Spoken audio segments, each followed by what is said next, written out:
Salut à tous, c'est l'heure du quiz. Et aujourd'hui, on cherche une enseigne créée en 1838, conçue pour être d'abord une mercerie. Vous savez, ce magasin où on trouve un peu de tout, donc par exemple des draps, des outils de jardinage, des outils de cuisine. Et avec l'argent qu'il gagne avec ce magasin, au lieu de le dépenser, il décide d'investir dans un magasin gigantesque. Construit en 1969, le magasin n'ouvre pas en 1870 parce que la France rentre en guerre avec son voisin l'Allemagne, suite à des provocations de l'Allemagne, et puis voilà.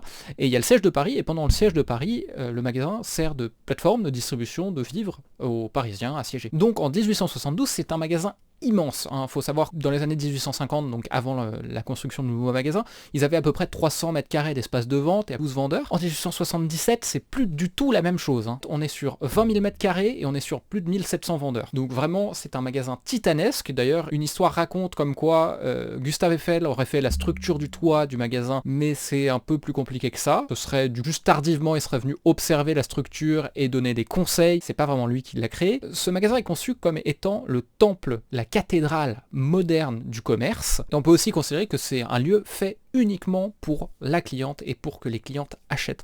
On peut noter d'ailleurs que les clientes commencent à avoir des premières attitudes un peu étranges. Il y a beaucoup de clientes qui s'endettent énormément pour acheter des produits et il y a d'autres clientes qui se mettent à purement et simplement voler dans les magasins, ce qui fait d'ailleurs que beaucoup de ces clientes, se faisant prendre à train de voler dans les magasins, plaident la kleptomanie, une maladie mentale, pour éviter la prison. Vous le connaissez tous probablement d'ailleurs, ce magasin, à travers un livre publié par Émile Zola sous le nom Au bonheur des dames. Vous l'avez probablement reconnu, c'est un très grand magasin parisien. Vous avez bien aimé apprendre quelque chose pendant cette vidéo ? Abonnez-vous. Je parlais bien évidemment du bon marché.